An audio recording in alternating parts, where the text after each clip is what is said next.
उसको फिर से आवाज़ सुनाई देती है। तावीज़ अवीज़ बन गई, सब कुछ घर बन गया, फिर भी उसको उस लड़की की आवाज़ सुनाई दी। तो मेरे लौंडो कैसे हो सब? तो यार तुम्हारा भाई शिव को ऐसी हद से ज़्यादा खौफनाक सी हैरान कर देने वाली कहानी के साथ लौट आया है ना, जिसको सुनने के बाद तुम लोग के भी रोंगटे खड़े हो जाएंगे। तो चलो इस कहानी की स्टार्टिंग करते हैं बिना किसी टाइम वेस्ट किए। तो आज की इस कहानी की स्टार्टिंग होती है मुंबई के गर्ल्स हॉस्टल से, जहाँ पे जो कॉलेज का गर्ल्स हॉस्टल था वहाँ से। दो फ्रेंड्स थी, काजल और रेशमा, जिनकी लाइफ बहुत ही तगड़ी चल रही थी, स्टडी लाइफ भी और उनकी फ्रेंडशिप लाइफ भी। आखिरकार कॉलेज का एंड होता है, दोनों जहाँ जहाँ से आई थी वहाँ वहाँ निकल जाती हैं। काजल जो थी वो तो वहीं की रहने वाली थी, लेकिन रेशमा जो थी राजस्थान के एक गांव से बिलोंग करती थी, जहाँ उनकी खुद की एक हवेली थी। वो भी वहीं अपने वापस लौट जाती है। अब इतने में क्या होता है कि एक दिन रेशमा की बहन की शादी फिक्स होती है, उसकी मतलब मैरिज का फंक्शन था। तो वो क्या करती है कि अपनी दोस्त को कॉल करती है, यार मेरी बहन की शादी है, फंक्शन अच्छा खासा, आ जाए, इसी बहाने तू मेरे घर घूम लेगी। अब जो काजल थी उसको भी घूमने फिरने का बहुत शौक था और उसके घर भी जाने का उसको बहुत मन था, तो बिना किसी टाइम वेस्ट के वो भी बोल देती है, ठीक है मैं आ रही हूँ, ठीक है। आखिरकार ट्रेन से सफ़र करने के बाद, बस से सफ़र करने के बाद, जैसे तैसे आखिरकार वो रेशमा की हवेली पहुँच ही जाती है। दोनों दोस्त मिलती हैं, बहुत सारी बातें करती हैं, बहुत सारी मस्ती करती हैं, ढेर सारी। आखिरकार मैरिज का फंक्शन अटेंड होता है, ठीक है। मतलब 2-3 दिन में सारे फंक्शन निकल जाते हैं, उनकी शादी भी हो जाती है रेशमा की बहन की, ठीक है। सब सही चल रहा था। कुछ दिनों बाद तो हालांकि काजल भी लौटने ही वाली थी, पर एक रात की बात है कि अचानक से काजल को ना किसी लड़की की ना सिसक सिसक के रोने की आवाज़ सुनाई देती है उसी हवेली में। हालांकि दोनों एक साथ ही सो रही थी, पर वो आवाज़ केवल और केवल काजल को सुनाई देती है। वो उठती है तो उसको धीरे धीरे वो आवाज़ सुनाई देती है और धीरे धीरे आवाज़ वो तेज़ होती जाती है। जैसे जैसे वो आगे बढ़ रही थी ना, वो आवाज़ उसको तेज़ होती जाती है। अब यार जैसे अपनी ये हॉरर स्टोरी चल रही है, तो यार उन लोग के माइंड में ये नहीं रहता कि कोई भूत ही होगा, कोई आत्मा ही होगी, ठीक है। तो वो उसको लगा कोई लड़की लड़की होगी, कुछ प्रॉब्लम हो गई होगी शायद, तो वो देखते हुए ऐसे धीरे धीरे धीरे धीरे आगे बढ़ते जाती है। आखिरकार उसको एक लड़की की शैडो दिखाई देती है, जिसके कारण वो बहुत ज़्यादा दहशत में आ जाती है। केवल शैडो दिखती है, कोई लड़की नहीं, मतलब लड़की खड़ी है बट वो ब्लैक ब्लैक सी थी, उसका फेस नहीं दिख रहा, उसके कपड़े नहीं दिख रहे, केवल आइकन टाइप नजर आ रहा है और बहुत सा मतलब क्रीपी सा उसको फील होता है, बहुत डरावना सा। दहशत में आ जाती है, जैसे तैसे मतलब चिल्लाने की कोशिश करती है, लेकिन उसके मुंह से आवाज़ नहीं निकलती। भागते हुए अपनी दोस्त रेशमा के पास आती है और उसको जैसे तैसे हिला हिला के उठाती है, क्योंकि उसकी आवाज़ तो गले में ही दब गई थी। उठाती बोलती वहाँ वहाँ ऐसे इशारा करके बोलती लड़की है लड़की है, उसके मुंह से आवाज़ ही नहीं निकल रही थी। तो जो रेशमा थी वो भी उसके साथ दौड़ के आती है। हवेली तो उन्हीं की थी, तो उनको उस हवेली में बिल्कुल भी दहशत नहीं बढ़ती थी। रेशमा लोग को दौड़ के गई, देखते कि वहाँ पे कौन है, और आखिरकार वहाँ पे कोई भी नहीं था। अब जैसी काजल की हालत थी बहुत बहुत ज़्यादा, मतलब वो डर जाती है। उसको लगता है कि एक दिन शायद कि उसका वहम हो गया। रेशमा को लगता है काजल को शायद वहम हो गया होगा, ठीक है। सेम चीज दूसरे दिन भी होती है, उसको किसी के सिसक सिसक के रोने की आवाज़ सुनाई देती है।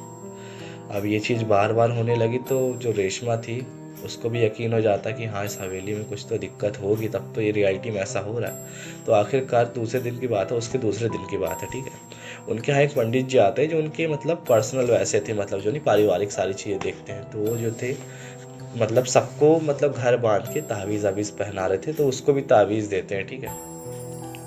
काजल को भी रेशमा को भी कि बेटा ये तावीज़ है, इसको उतारना मत तुम लोग को दिक्कत हो जाएगी फालतू। कहे कि जो हवेली है ना इसमें सच में कोई दिक्कत है, ठीक है, इसमें आत्माएं साए हैं। अब किसी को नुकसान नहीं पहुंचा रहे वो अलग बात है, पर किसी को दिक्कत ना होने पाए इसलिए तावीज़ बांध कर उतारना नहीं भूल के भी, ठीक है।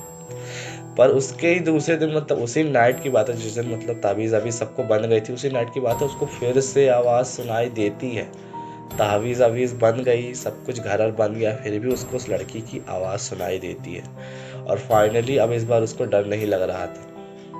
जो काजल थी उसकी दहशत जो थी इस बार मतलब वैसे नहीं होती, क्योंकि जो मतलब पिछले बार जो लड़की की सिसक के रोने की आवाज़ आई थी ना, वो थोड़ा सा क्रीपी सा साउंड था। इस बार एक नॉर्मल लड़की का साउंड आ रहा था, जैसे एक नॉर्मल लड़की रोती है ना इंसान टाइप, वैसा साउंड आ रहा था उसको। काजल उठती है, धीरे धीरे जाती है, इस बार रेशमा को नहीं उठाती, वो खुद ही जाती है। तो इस बार उसको एक लड़की दिखाई देती है, कोई शैडो नहीं, एक ओरिजिनल लड़की इंसान दिखाई देती है, जो कि ऐसे रो रही थी और उसकी तरफ देख रही थी। तो काजल जो थी पूछती है बेटा क्या हो गया, क्या दिक्कत हो गई, मतलब दूर से ही पूछती है, उतनी पास नहीं जा पाई उसके। तो वो लड़की जो थी धीरे धीरे से जाने लगती है आगे को। तो वो जो काजल थी उसको रोकने की कोशिश करती है, बेटा रुको तो क्या हुआ बताओ तो। अब रात का ऐसे अंधेरा था तो धीरे धीरे ऐसे करके चलती जा रही थी, वो भी उसके पीछे पीछे जाती थी। फाइनली वो एक कमरे में पहुंचती है जहाँ पे एक अलमारी थी। वो लड़की रोते हुए उस अलमारी के पास पहुंचती है और काजल उसको रोक रही थी कि बेटा रुको तो, हुआ क्या बताओ तो मुझे, क्योंकि वो लड़की एकदम नॉर्मल दिख रही थी, ठीक है, समझ में नहीं आ रहा कि वो कोई आत्मा है या प्रेत है। फाइनली वो लड़की रोते सिसकते हुए ही बोलती है, दीदी मुझे बचा लो, दीदी मुझे बचा लो, वो लोग मुझे मार डालेंगे, दीदी मुझे बचा लो। और ऐसे बोलते हुए उस अलमारी में घुस जाती है, मतलब बिना खोले आर पार निकल जाती है उस अलमारी के।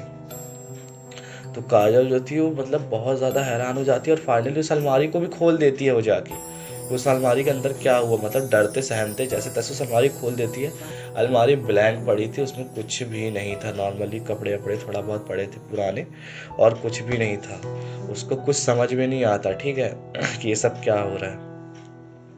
उसके बाद क्या होता है कि ये जो सारी बात थी ना, काजल रेशमा के पापा, मेरे मुंह से इकट्ठा निकल रहा, तो जो उनके पिता थे ना उनको जाके बताती हैं, ठीक है, कि ऐसा ऐसा हुआ, वो लड़की की शैडो मेरे को दिखती थी, वो लड़की मेरे को कल दिखाई दी, ये हुआ, उस अलमारी में ऐसे घुस गई, ठीक है। उसके बाद क्या होता है कि जो उसके पापा थे उसको उनको वहाँ की स्टोरी पता थी, कि पहले की मैं स्टोरी सुनाता हूँ, पहले तो मैं स्टोरी ही नहीं बताया तुम लोग को। बहुत साल पहले की बात है, वहाँ जो जो राजा रहा करता था ना उस हवेली में, मतलब राजकुमार टाइप था, उसको ना गांव की एक लड़की पसंद आ जाती है, ठीक है। तो उसके पीछे ना हाथ धो के पड़ जाता है, और मतलब शादी करने के लिए, और मतलब हालांकि उसकी शादी हो चुकी थी राजकुमार की, पर फिर भी वो मतलब बहुत ज़्यादा जिद कर रहा था उसे शादी करने की, ठीक है। फाइनली वो उसकी पूरी फैमिली को उठवा लेता है शादी करने के लिए। अब बहुत ज़्यादा विवाद, बहुत ज़्यादा झगड़ा हो जाता है, बहुत ज़्यादा लड़ाई हो जाती है। इसी दौरान वो क्या होता है, जो लड़की थी ना उसके बाप को ना जान से मार देता है। बहुत ज़्यादा दहशत बढ़ जाती है। तो लड़की जो थी उसकी माँ थी और उसकी छोटी बहन थी। साला गला बैठा ऊपर से छाला अलग है, ठीक है। तो जो लड़की थी उसकी माँ थी और छोटी बहन जो थी ना, वो तीनों जो है भाग जाते हैं वहाँ से जैसे तैसे करके। फाइनली वो लोग ना एक महल के जो एक नीचे मतलब गुफा गई थी, जो गांव से बाहर निकलती थी, उस गुफा में घुस जाते हैं, ठीक है। तो क्या होता है कि जो लड़की थी जिससे वो शादी करने की सोच रहा था, तो वो बहुत ज़्यादा भागती है, बहुत ज़्यादा भागती है। फाइनली वो क्या करती है कि ऊँची जगह में पहुँचती है और वो वहाँ से छलांग लगा देती है, मतलब सुसाइड कर लेती है कि मेरे पापा को तो मार ही डाले हैं, मेरी माँ को भी मार डालेंगे। तो वो भी दहशत दहशत में वहाँ से कूद के अपनी जान दे देती है। अब उसकी माँ जो थी उस लड़की की और उसकी जो छोटी बहन थी, उस सुरंग से जा ही रहे थे कि वो जो राजकुमार या राजा जो भी था ना, वो गुस्से में क्या करता है कि अब जो लड़की शादी करना चाहता था वो तो मर ही चुकी थी, तो उस सुरंग को दोनों तरफ से बंद करवा देता है।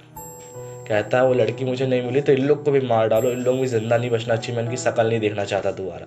तो उस मतलब गुफा जो थी दोनों तरफ से उन पत्थर लगवा देता, दीवार चुनवा देता कि इन लोग मर जाए, वहाँ अंदर ही बाहर ना निकल पाए। तो फाइनली वो लोग भूखे प्यासे तड़प तड़प के उसी सुरंग में मर जाते हैं। और फाइनली जब वो जो अलमारी थी ना वहाँ पे मतलब, तो उस अलमारी को हटा के उस दीवार को तोड़वाया गया, ठीक है, तोड़वाया गया। तो फाइनली अंदर वही सुरंग निकली सैकड़ों साल पहले की, जिस सुरंग में वो लड़की और उसकी माँ मर गए थे, और उनके कंकाल भी मिले प्रूफ के लिए कि हाँ वो वही सुरंग थी जिसका तो उनके कंकाल निकाले गए, सब कुछ मतलब उनका अंतिम संस्कार जिस तरीके से किया जाना चाहिए था, दफना वफना के मंत्रों द्वारा किया गया। उसके बाद से हालांकि उस हवेली में ऐसा कुछ ना देखने को मिला ना कुछ सुनने को मिला, सब कुछ परफेक्ट हो गया। काजल भी अपने यहाँ लौट गई और रेशमा तो सही शॉट रह ही रही थी। तुम लोग भी कमेंट करके बताओ कि स्टोरी कैसी लगी। खाना ना खाओ और सो जाओ। स्टोरी अच्छी लगी हो तो सब्सक्राइब कर लेना। मिलते हैं नेक्स्ट स्टोरी में, तब तक के लिए जय सीताराम, जय श्री